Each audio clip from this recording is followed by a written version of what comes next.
Why do you say that, Father? You aren't afraid, are you? No, but I respect some of the superstitions of others. Often they are founded in fact.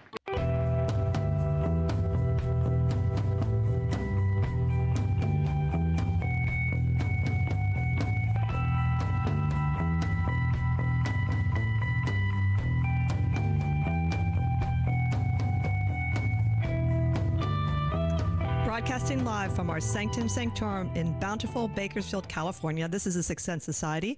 I'm your host, Krista, here with our producer, Michael. And today we're excited to have on this show Tony Lee, who is a most fascinating man. He's had a very adventuresome life. He is a Texas cowboy, a veteran who served in the U.S. Naval Aviation during Laos and Vietnam, a broadcaster for 55 years, and a former priest in the Old Catholic Church. And those are just a few things he's done. But today we're talking about something specific with him, his role as a spiritual leader for the Unitarian Universalist Fellowship of Kern County, as well as about Unitarian Universalism. But before we get started, Michael has a few announcements.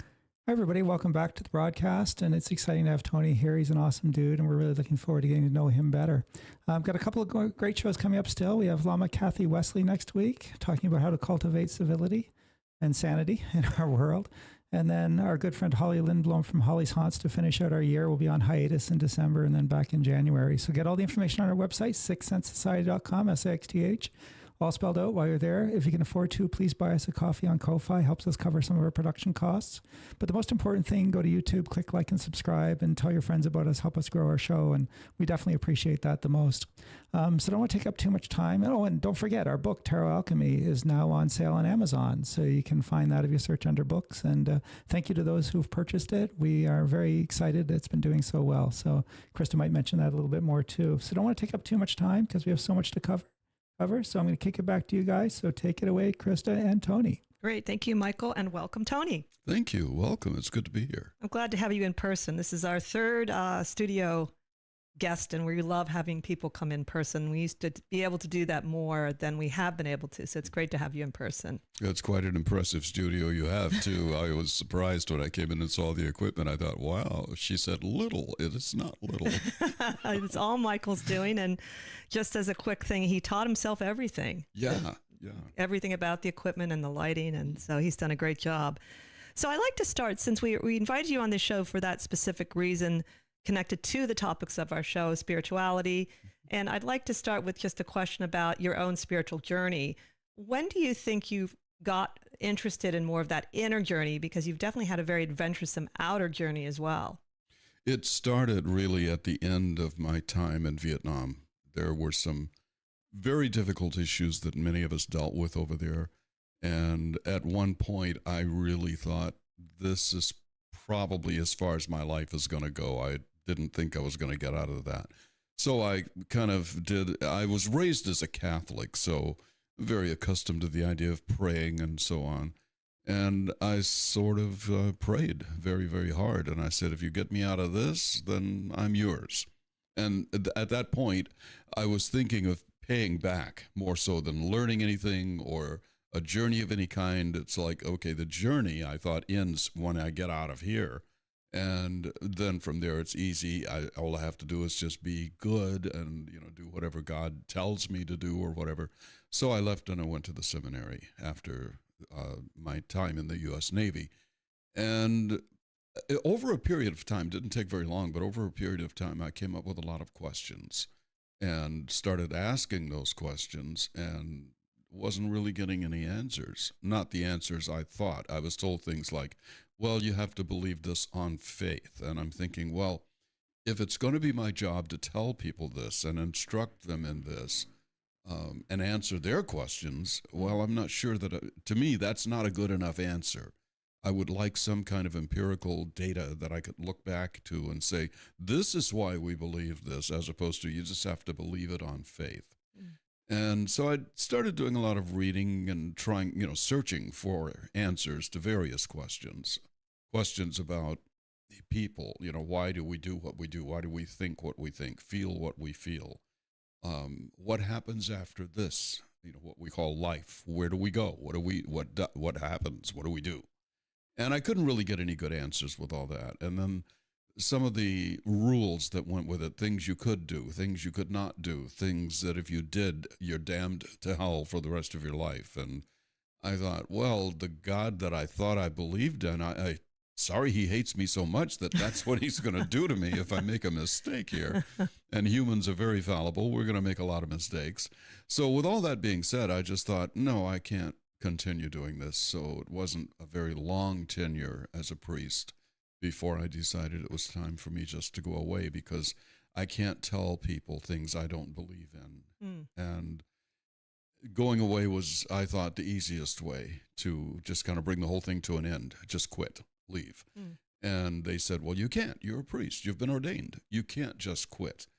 And I simply said, watch me. And that was pretty much the end of that.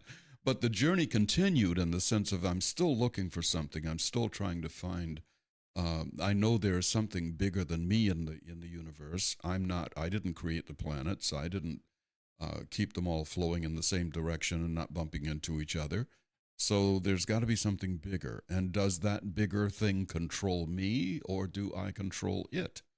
And I didn't really get the answers. And to this day, I still don't have answers. But I think the difference is I finally came to a point where that's okay. I don't need to know everything. I don't think I ever can or will know everything. I don't think anybody can. Our brains are not big enough to deal with that. So I just refocused how I see life and how I see the purpose of life and how I see my job in life. And that's what led me to UU. So it's really an interesting point about the journey and not the arrival at some sort of definitive answer, which I also came to as well. Eventually, I'm okay with it. There are some things too that I think are mysteries, and that's part of life. And that quest, that going after the quest is, I think it keeps our minds fresh and open to new ideas. So tell us a little bit about your experience so far with Unitarian Universalism. I think the idea of being open to new ideas is the thing that attracts me to Universalism. Unitarianism is, kind of like all accepting. There's no dogma. It doesn't say you have to believe this, and then you have to do this with that belief. It doesn't narrow you into a channel and you've got to stay in it. It allows me to think what I think, to believe what I believe, and to do as I am driven to do by those thoughts and beliefs. Basically, it just says, love the guy next to you, treat him right. And don't be an idiot. That's kind of what it says. And I think, that kind of makes it simple. That's easy. I can figure that out. So as long as I'm not, causing somebody grief and panic, well, maybe I'm on the right track. Now, they were originally separate groups. Yes. Is that correct? I don't know a lot about the history. Universalism was one thing and Unitarianism was something else, but they were very related in terms of how they thought. And I think it was in the 1960s. And of course, the whole thing is very, very old. It's back in the 1800s. It was still around. And but at some point in about the 1960s, the two came together. So now it is Unitarian Universalism, as opposed to either Unitarian or Universalism. And but we also have added another principle. There were 7. We're ruled by 7 principles until recently, and as of last year, there was an 8th principle that was added. So now there are 8 principles that simply guide us in terms of how do we function? What do we do? What should we watch out for?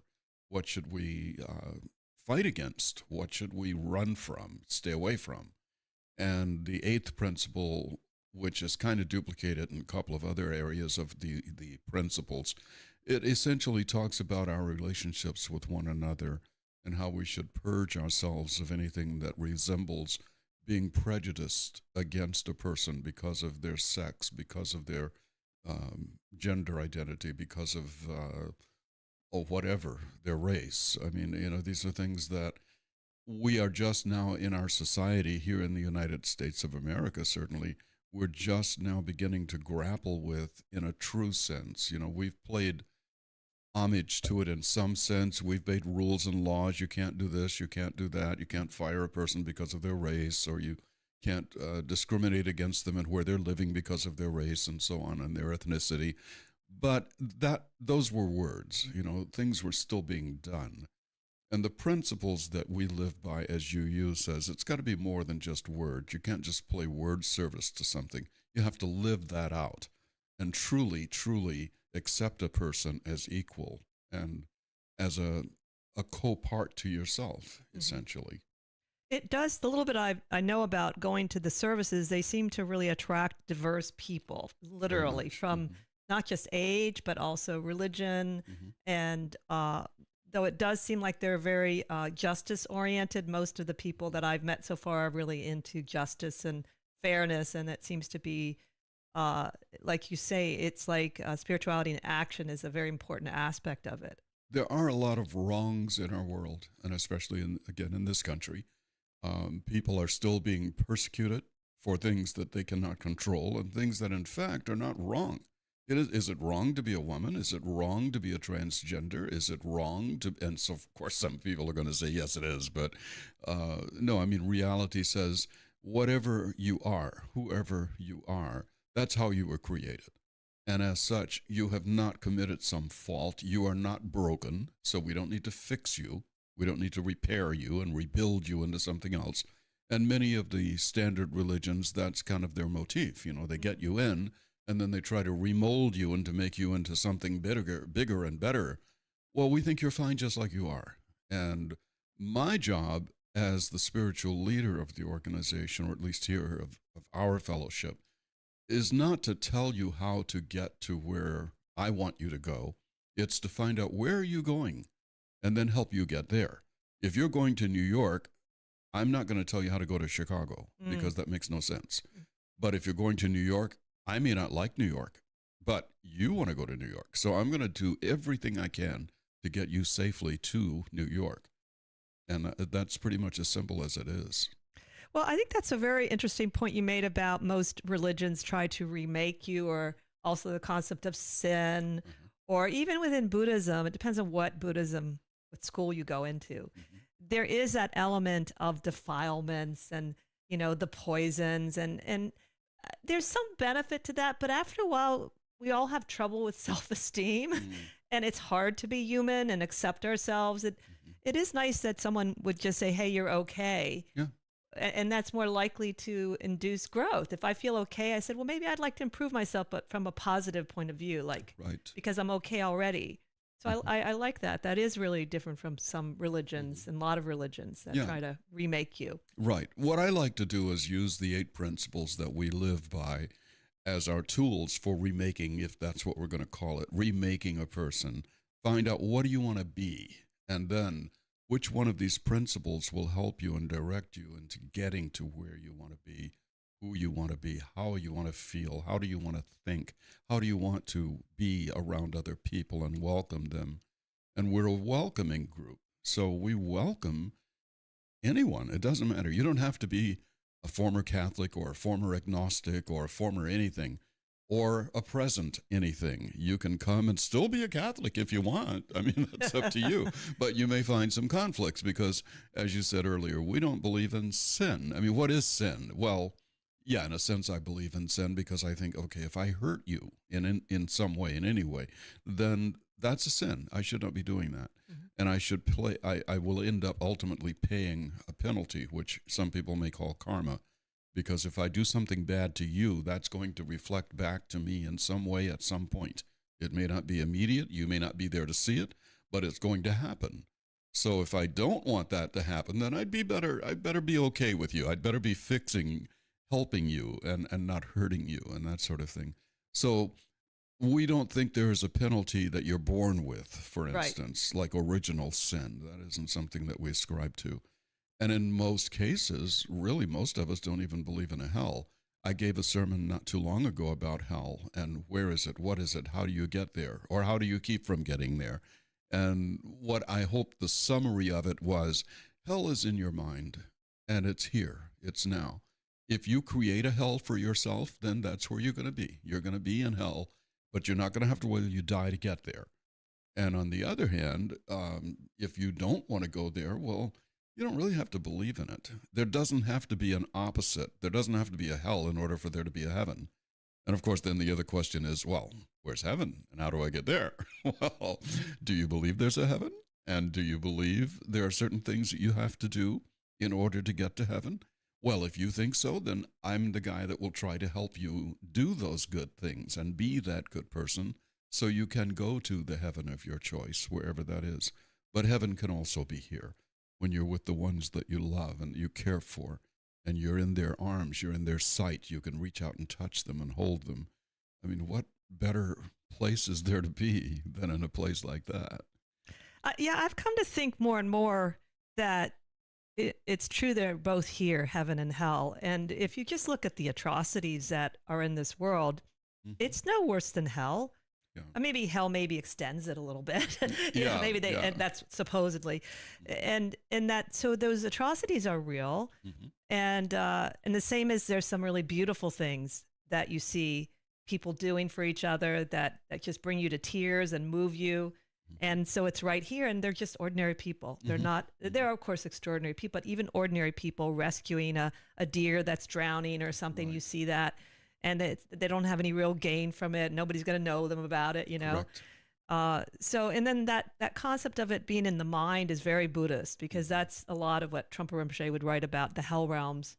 It's a mental state, which that shows how powerful the mind is. It's not a light thing. It just shows the agony we can experience just through mental anguish alone. Absolutely. And some of that mental anguish we create ourselves.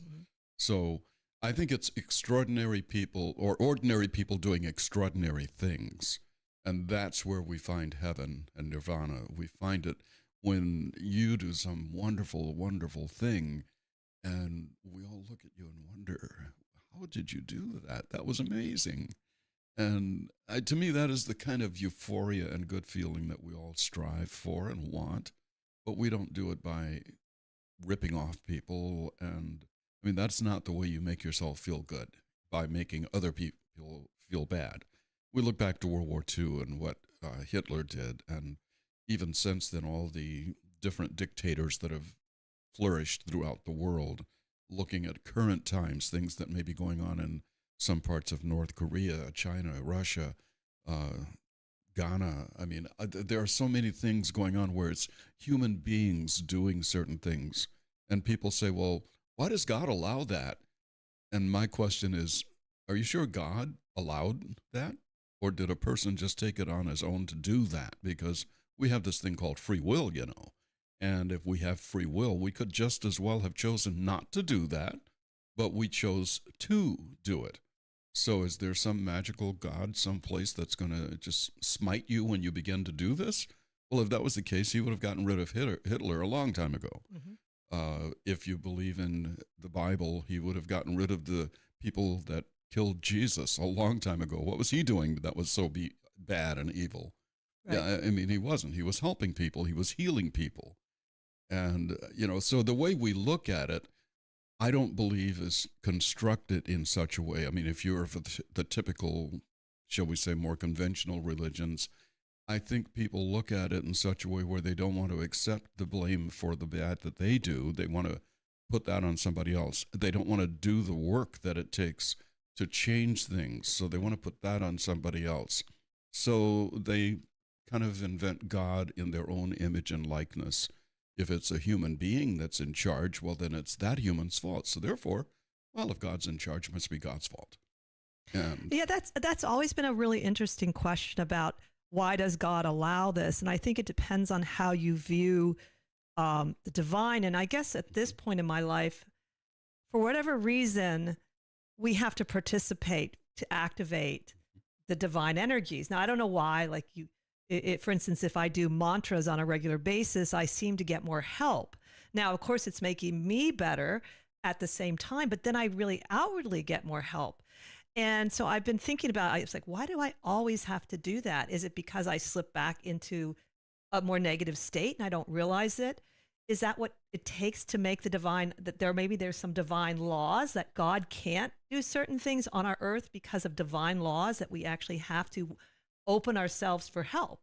So I think that's a really interesting question that many really serious spiritual people really wrestle with. Right. I think we ourselves are part of the divine. We're created by what I would call the divine. I think we are created by some power, some supreme being that is much bigger than we could even fathom. But we're part of that. That is part of us. So imbued within us is the power to do some divine things. We just have never really practiced that and learned how to do that. So a lot of times we can't figure it out. We can't get it done. So then we want to hand it off to, well, wherever you are, God, you better handle this because I can't. What I think we're doing, what I prefer to think of myself as doing when I do that, is I'm calling upon the power that is within the universe, which you're part of, I'm part of, and taking some of that power and then redirecting it to take care of whatever the issue is that I want to take care of. There are some things that we may not be able to take care of. We've heard of the stories of people that are near death and everybody gathers around and they pray and suddenly they're healed. Well, did God from wherever else do it, or did we do it from this room by gathering the power of the universe and directing it towards that person that needed it? Who knows? But I choose to think that possibly we had a bigger hand in that than we thought.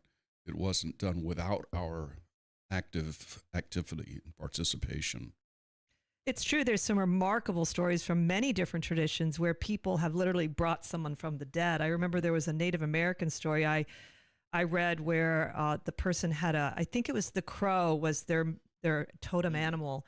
And the man that was dying, they literally used this medicine and brought his soul back from the dead. And I do believe in those kinds of stories. I think, like you said, though, it takes effort and rituals that are for maybe certain rituals work better for certain things than others, but it does take effort. And there's a lot of things I think we can do as humans that we just haven't accessed, that we don't know how to. We don't know how to access it, exactly. Yeah. And ritual is one of the ways, one of the tools that we can use to help us access, I'm getting tongue-tied, to access it.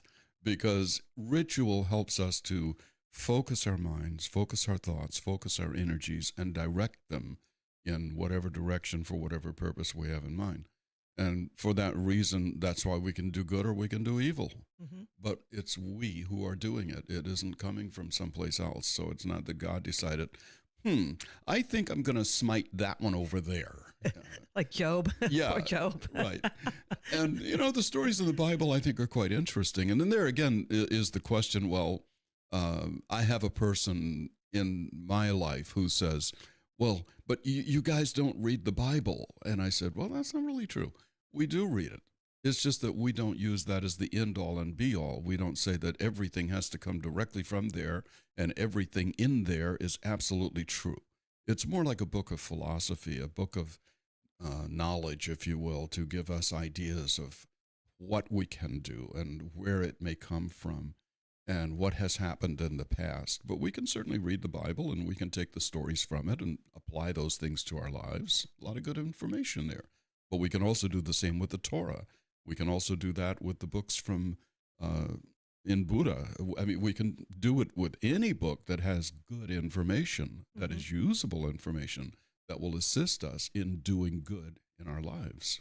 So what I noticed so far in going to UU Fellowship is that there are different people that will present different topics, and yet you're considered at this point the spiritual leader, but there are other forms of sort of like leading the group, which is really interesting, and that the topics are very broad, but they will often include things around injustice. Is that true of a lot of the UU churches, or I don't know, I don't call them a church or organizations? Is this fellowship? Is that true across the world? Are they a little bit more unique depending on where you live and what state or country? They are a little different, perhaps, if you go from place to place, but they have a lot of things in common and similarities too, and that is one of them. Social justice, social injustice. Those are things that I think each fellowship, wherever you go, they're going to be involved in those things because our job is to make this a better world for us to live in. Not just a fun fellowship where we go, we have tea and coffee and crumpets and, then we go our merry way. We will spend a lot of times working on things that are happening within the communities in which you live, which are going to be different depending on where you live. Working on those things and trying to make it better, not just for me, but for everyone. Mm-hmm. So going back a little back into these principles, I think we have a fair amount of time. Did you want to sort of go over the 7, now 8 principles quickly, what they are, since they do seem to be the basis of a lot of what you actually do then with people in the congregation or fellowship, I should say? Now here I'm going to have to be totally honest with you. I don't have them all committed to memory, and I do a lot of reading, and whenever I have a question, the first thing I'll do is get online and pull up those 8 principles and see which one of these talks about whatever that is that I'm concerned about or thinking about. I have some of them here, so Okay. I can ask you about them. Please do. So since I didn't know them at all, I have a cheat sheet. Okay. But I remember you talking about them from the very beginning, and it kind of got my interest. Oh, that's neat that they have principles that they're working around. So the first one is, you mentioned it earlier, the inherent worth and dignity of every person. Mm-hmm. We talked about that a little bit. Right. That basically means everyone is worth something, so there are no throwaway people. It doesn't matter what your mental capacities are, because there are people that, for whatever reason, were not born with the same faculties that maybe I have or someone else may have. So, but that person has value, inherent value that cannot be denied or taken away. And we need to honor that and honor that person for whatever they have. That's really important, because I know there are some, even within Buddhism, there are some teachings that say that you're karmically being punished because you aren't really smart, and again, not all of them are like that, but I have read some things in Buddhism that it's a little bit depressing, actually. Mm-hmm. So I like that. The second one we talked a little about too already: justice, equity, and compassion in human relations. Right. We see that in everyday life, where everyone is not treated with the same amount of justice, the same amount of compassion. Look at our homeless people. People don't even recognize them. They'll walk by and turn their head the other way. Couldn't we greet them? Couldn't we give them a nod or something to acknowledge? What better way can you acknowledge a person than to say, I see you. Mm-hmm. You're here. I know that you're here with me. No, I'm not going to give you money because I don't want you to use it for drugs or whatever. And I don't know what you're going to use it for, but I will donate to the agencies that are here, that are here to help you, to give you assistance in whatever your addictions may be, or if you need housing, or if you need food, or if you need health care. There are agencies that can help do that. And some of these agencies don't have the money because a lot of us are not helping to fund those agencies. And that's something that we can do because we recognize that person and we see that they need help. Mm-hmm. And we see that they come to us because they're asking for help. So let's help. Let's give that help. Absolutely. The third one is acceptance of one another and encouragement to spiritual growth in our congregations. And again, we talked about that already on the show a little bit. Mm-hmm. Service is one of our prayers. It's what we do. You don't have to necessarily hold your hands in a certain position and repeat certain words or formulas, but to serve another person, to serve in your community, to serve your congregation. Service is a very important thing. You get by giving, because someday we may need something and someone will be there to provide a service for us. I love that.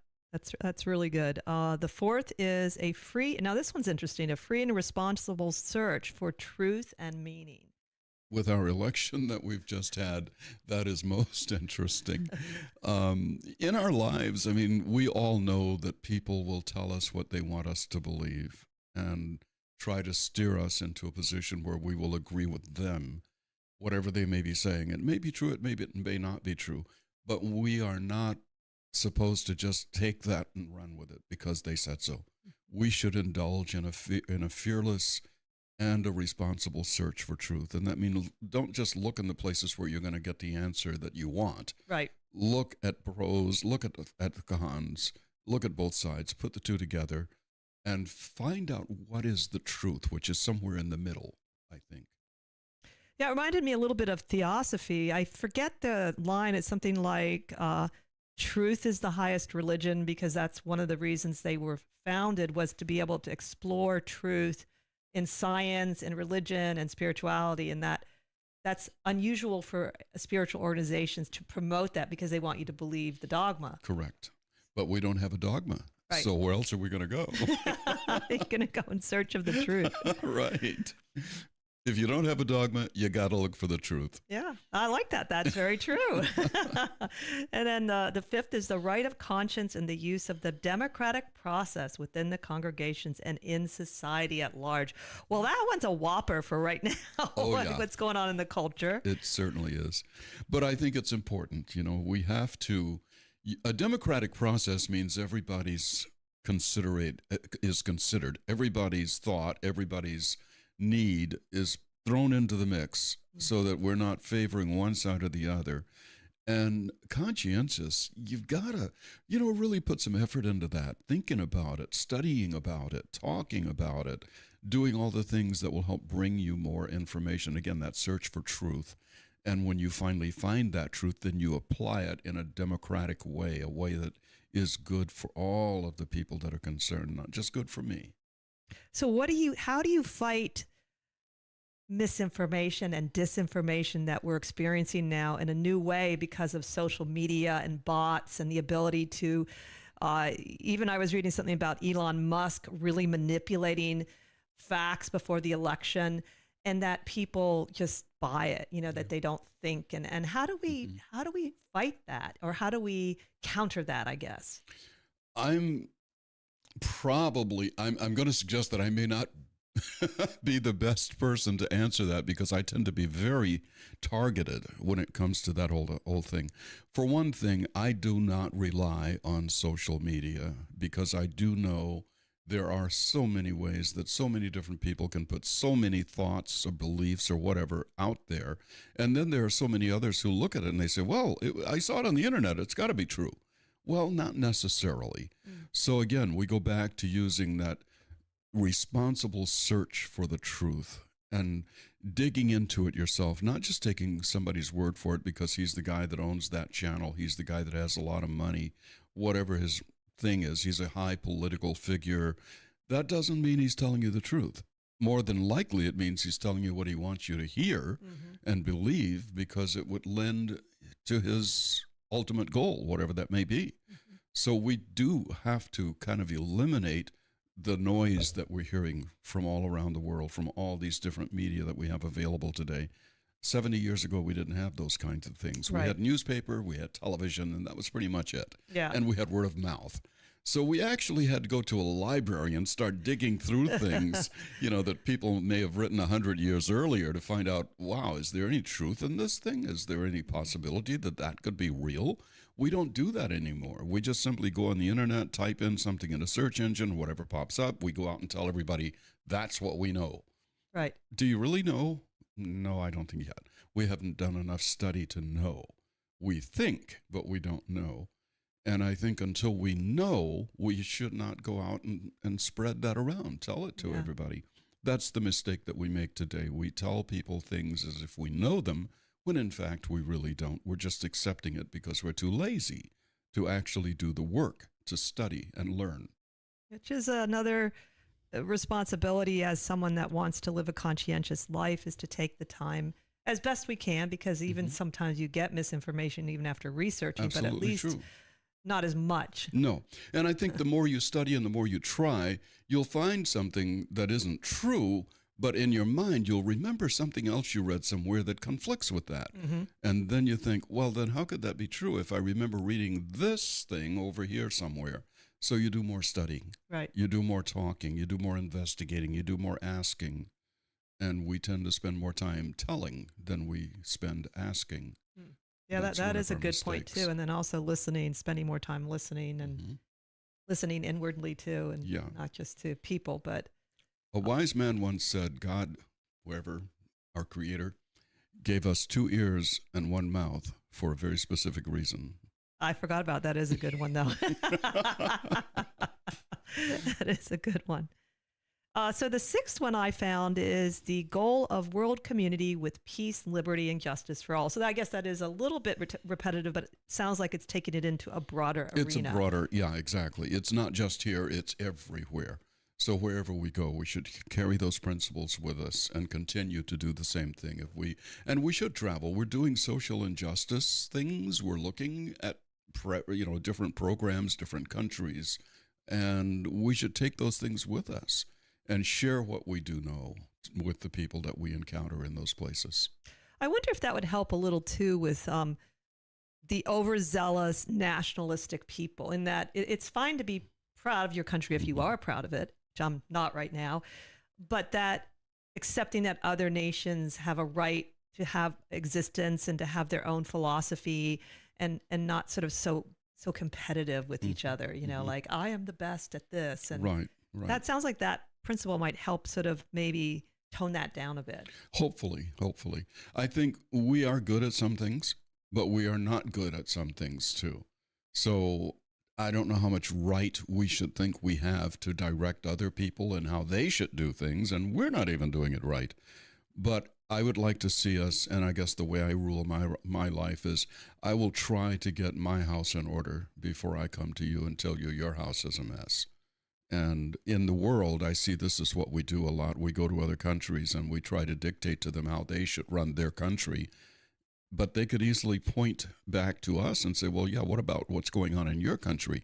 You guys are still sexist over there. You guys are still racist over there. And point out all of our flaws, and we have no answers for it because it's true. We are. I have a famous relative, Rosika Schwimmer, and she was a feminist, Hungarian feminist, and she had, I think she was not allowed to become a citizen, and there was this whole court case with the U.S., and she said this great line, I have no sense of nationalism, only a cosmic consciousness of belonging to the human race. And this was in the 1900s, and I thought, that's it. We are part of the same. We're all humans. Exactly. Unless there are a few aliens. But maybe there they might think be a couple around. They probably know more than, I have never seen an alien. And, I'm a pilot. I'm flying around all the time. And I've heard that so many pilots have seen this and seen that, and they think, oh, that's got to be a spaceship. That's got to be an alien or whatever, alien abductions. And I thought, 81 years I've been on the planet, none of this has ever happened to me. Why am I getting left out? But the truth of it is, if there is an alien out there somewhere, they have better sense than to make themselves known when they see how messed up we really are. We have not handled our own stuff yet. Yes. So how are we going to handle them? Oh, that's a really good point.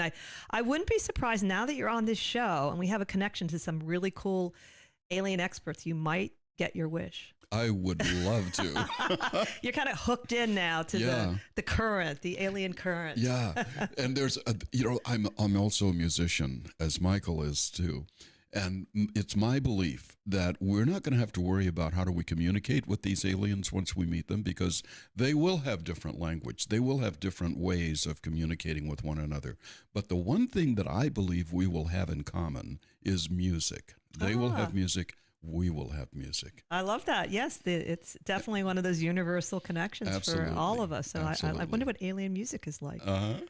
So the last one we talked about the 8th, but the 7th one is respect for the interdependent web of all existence of which we are a part. Probably one of my favorites, I would say, based on what I believe in. Yeah, and I know that you love all forms of life. I know that you really recognize the value and the worth of the tiniest little animal and the largest little animal, the one that we think is not very bright and the one that we think, and sometimes we refer to one another, to human beings, as you are the supreme knowledge form here.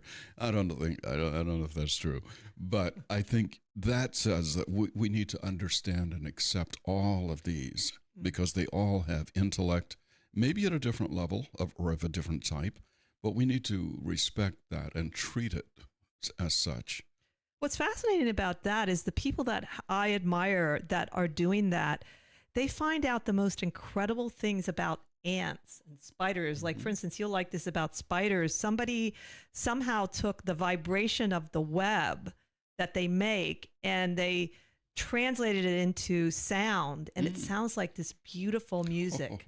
It's the craziest thing ever. You can find it online. I was like, what? Wow. Spiders make music. Yeah. And so there's a lot more, and you go in and you see these people that are just spending so much time with this particular being, and they find out these incredible abilities. Yeah. And I think that is why I feel it's so amazing, because it really is, and that why would I want to be the most important thing anyway? Because it seems like a lot of pressure. Yeah, it is. No it's doubt. like, I don't want to be the top dog. Right, right. So, I'm content not to be because I let somebody else handle that job. yeah. So I'm interested in, earlier in the show, you had said that if someone came to you because you also make yourself available on a daily basis for people to come and talk to you, and if they wanted to sort of shape their life around a principle, like what would you, like maybe give an example of someone a principle that maybe someone's asked you about or you thought that people were referring to, what would you tell them exactly so they could work on it in a very kind of straightforward way? Because sometimes spiritual teachings are very esoteric and we don't know how to apply them. Like who brotherly love, what is that? Or, love one another as thyself. What is that? What if I hate myself? Tell me an example of that, because I thought that was really cool. There is someone actually that I'm talking with who has kind of what I consider a problem with anger. And I think this person may also recognize there is a problem with anger. And I'm trying not to even name the gender because I respect the secrecy, if you will, if that's a word to use, of holding. I mean, when people do come and talk to me, I think whatever they tell me is something that I should not say to anyone else. That is between me and that person and whatever our supreme power is, and it should go no further. So I try not to ever say anything that identifies a person who may have said something and what they may have said. But that being said, this person has an issue with anger, very easy to anger, and that anger is very long-living. And the person is trying to say that, wow, I'm tired of being angry all the time. I'm tired of, finding fault in all of these people. What can I do? So I go back to the principle that talks about just respecting the inherent worth of every person and realizing that from my point of view, that person's point of view may not be valid. And let's take the election just to pick a thing. This person is actually talking to somebody who has a different view of the election, who voted for a different candidate in the election, a candidate that I do not support, never could support. However, in that sense, that person and I we're lockstep. We're both seeing the same thing. But I don't feel that it's my job to say, well, you are right to not like that person and not vote for that person and not want that person in power of other people. I think what I should do is to say that our principle says, while we have to respect the inherent worth of every individual, the things that they say and the things that they do would indicate who they really are. And if that is the thing you cannot respect, I can't respect what you do when you're misogynistic towards women.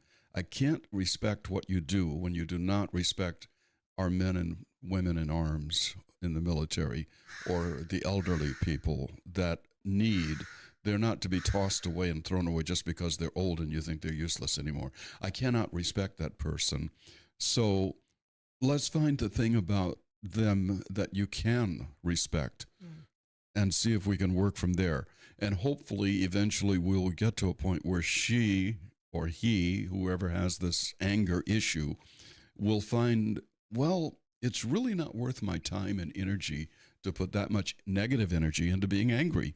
But I could put a little positive energy into whatever I found that's worthy.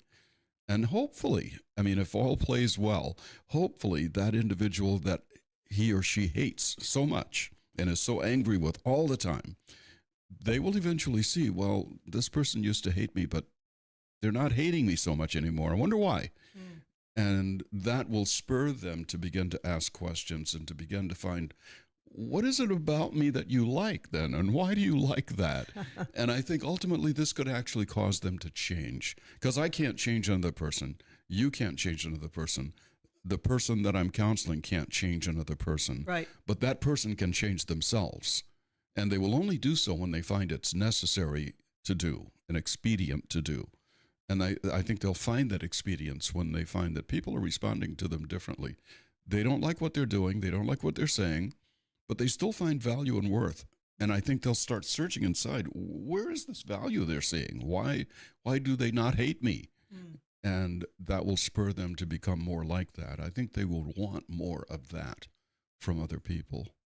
That's a good one to example to pick is the anger, because that is one of the emotions that a lot of religious traditions sort of grapple with in terms of like, don't be angry, or there's righteous anger. And I did read something recently that was really interesting in Buddhism where they talked about anger without ego and how that's different actually. And I don't remember some of the exact things they said, but it made a little more sense. And it can be also kind of a fuel that you use that anger to do something. Right. And take an action. Like, you saw like the Mothers Against Drunk Driving. They formed that group. They said enough is enough. And they've had an impact positively. Right. And that to me is the example of anger without ego. Because you're not doing it because it makes you feel better. You're not doing it because you're saying, I'm better than you because I thought of this. You're doing it because it needs to be done. It is simply necessary that somebody does this. And if I put the idea in your mind and you can do it, great. I don't need a piece of that action. You're handling it. And it's all good. Yeah. And that's what I've come to too. I like to see groups, spiritual groups that are trying to improve the world. Now, it could be they can clean their neighborhood up. It doesn't have to be grand all the time, because whatever you can do is good enough. Every little bit is helpful and necessary. I think it is. And so now going back to a little bit of your own spiritual journey is I understand that you are interested in training to be more of a minister. What is it be called, a priest? What would be the term in I think we technically call it a minister. And it's for really one reason. I had a couple of discussions with folks, and I admit I've done a few things in my life that give me some plaques to put on the wall. And so people sometimes think, oh, he just wants another plaque to put on the wall. Well, not really. I do recognize, and whether I get a plaque to put on the wall or not, I still want to do that because I feel it is more evidence that I have studied, I have read, I have understood, and I can therefore carry to a person whatever they may need in order to take their spiritual journey on their own. I'm not going to be there forever, don't plan to, don't need to, but I want to give them a tool that they can, it's like, give a man a fish and he eats one meal, teach him to fish and he eats for a lifetime. Right. I just want to give him the fishing pole and then let him go on his way, because now I've done my job by giving him the fishing pole. It's time for him to do his job by doing the fishing. But he can do that at his will on his own. So that is the only reason I want to become a minister, because I think that becomes the tool that will give the validity to the things that I would say to a person, and they'd hopefully imbue a little trust, and they would say, yeah, well, the guy's read a book or two, so let me give it a shot, give it a try, see if what he says is true. And if it turns out that I'm wrong on something, which of course I'm human, I'm going to be wrong on some things, well, let me know, tell me, and let me go back and rethink that, redo my studies, and try to find out what is better. And I think by going to the UU seminary, which is totally different, this is not like going to the Catholic Church and the old Catholic Church, which I've done already, because our beliefs are different. There is a dogma in those religions. Right. We do not have a dogma. So I can't come to you and say, if you hold your hands just like this, hold your chin just like that, and look in that direction, it'll all happen. That's just not the way this works. So I want to go and get the proper credentials with the proper training under it for you, for UU, not for everything else or something else, but for UU. And then I can feel much more confident when I tell people what I think, what I believe. And even when I give sermons, I will write the sermon first, and then I'll go in and try and search through all the UU materials that I can find to find out, am I right or not?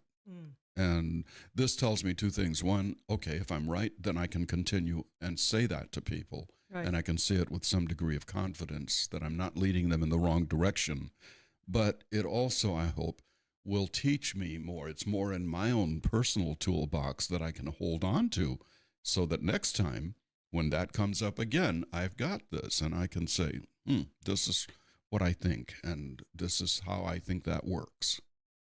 So, in relationship to other sort of mainstream religions, they're suffering, some of them, not the Mormons, evidently not, but some of them are suffering from a lack of attendance. And the young people are not really drawn to them because of their dogma. Do you think, and is Unitarian Universalism, is it growing? Do you think it has that appeal that could grow as well? I think it could go. I think it has the appeal, but I do think all religions are suffering, no matter what. Younger people don't have the need for religion as older people did, older generations. They were not brought up. In some cases, if we look back 40 or 50 years ago, the older people who were having children would bring them straight away to church. Right. Well, it didn't quite work out, in the sense that, okay, we went to church, we prayed, we did this, we did that, we followed the rules, but we still feel guilty, so we're not happy. And it's not working. Our lives are not working the way I thought it would if we got religious. So they kind of quit. They fall away. And UU is having the same problem. You know, we're not losing people necessarily because our dogma doesn't work for them, because we don't have a dogma, but we're losing people because they stay, they get older, they pass away. And younger people, again, are the ones who are just not going to churches. They're just not joining as frequently. So the job becomes, how do we attract them? What do we tell them and show them so they will see there's something different here? Here, we're going to let you be you. We're not going to, in fact, I have a T-shirt design that I wanted to make out. It says, Unitarian Universalism. It's about you in small letters, you in bigger letters, you in really big letters, because it is. It's about the person, and it's about what you need, not what I tell you you need. And I think if we can get that message out to people, we will begin to grow even more. And then we look geographically, we find that here in Kern County, we're the only one. I mean, there are not 5 Universalist churches on every corner. You'll find a couple of Baptist churches on the same city block. Yes. You go back east, however, and you find that it's much more proliferous there, that UU is more present, and there are more people. The congregations are larger, but they've had more time to work on it. Right. And here, well, it's been here for a while, but unfortunately, so has the other, the conventional relations. They've been here for longer. They've got a stronger hold on the people that they're hanging on to. Right. And a lot of folks are just afraid to move. They're afraid to try something different for whatever reason. They don't know. I know this. I know how this feels and how this works. I don't know how that feels. And a lot of times when you're in a very conservative area such as this, right, they're looking for fire and brimstone. That's what they've been told works. That's what they're been told is real. So if you're not talking about you are a sinner, you're going to go to hell first thing in the morning, well, they think you're not really real. And I've been told that by several people that I've spoken to, because I spend a lot of time just out talking to people and trying to explain to them my beliefs of what UU is about. And they say, yeah, but you guys don't even talk from the Bible. And I think, well, no, we don't put it up there and say you got to follow every line in here, but we use it. We look at it. We look at a lot of books. Don't you think we get more knowledge by looking at more books? Right. And, of course, they don't have a real answer for that, but that is one of the reasons that they're reluctant to come our way. So my job, I think, is to try to paint a different picture, to show them a different view, and show them how this can work for them, and how this is real, and how this, in fact, is much more logical and much more recognizing. I'm not sure what word, one word, there's got to be one word for this, but how it recognizes your inherent worth. And it says, I don't have to tell you how to live and what to do. I can just simply show you these 8 principles, and you can figure it out from on your own. Simple. And I think once they understand that that is patting them on the back and giving them credit for being a thinking, sentient human being, then, yeah, I think we'll get their attention. Yeah, I do think you have your work cut out here. We realized when we moved here, we were moving into conservative country, and my father moved here first, and he's very metaphysical, and I think maybe because we're being sort of people like us are being drawn here not against our will, but I never chose to be here on some level, and I find I like it here a lot. Yeah. And so I feel actually quite comfortable in this conservative city so far. I'm wondering if perhaps that idea of social justice might appeal to some young people, because it does seem like there's quite a lot of groups that are really into maybe specific topics, but maybe that is something that could be a sort of outreach to the younger generations. Right. And I think that may be the reason that our fellowship really does put a lot of energy on social justice. A lot of the speakers that are invited to come and speak about their actions within social justice, that will attract others because others are interested. And we've gotten younger people with really sharp, bright ideas who have come, and I think they will attract a lot of younger people. And you're right, we do need to move, I think, largely and loudly, I should say, in that direction. Let people know we're moving in that direction. Yeah, but yeah, you definitely have your work cut out for you here, but perhaps that's why you're here. Yeah. Kern County is kind of an interesting place, and I did the same thing. I came here from another place, and I had a trick, an ace up my sleeve, if you will, in that this is cowboy country. And here I am, a black kid, shows up with a lariat in one hand, boots and hat, and 6-shooter, the whole bit. And people thought I bought my hat at Walmart just for the fun of it, until I get out there with them and we start roping and riding, and they discover I could rope and ride pretty much as well as they. And I'm 10 years older, so I can still do it. And that got their respect. That got their attention. Because I moved into their camp. I was already there. I mean, that's how I was raised. So it isn't something I did just because.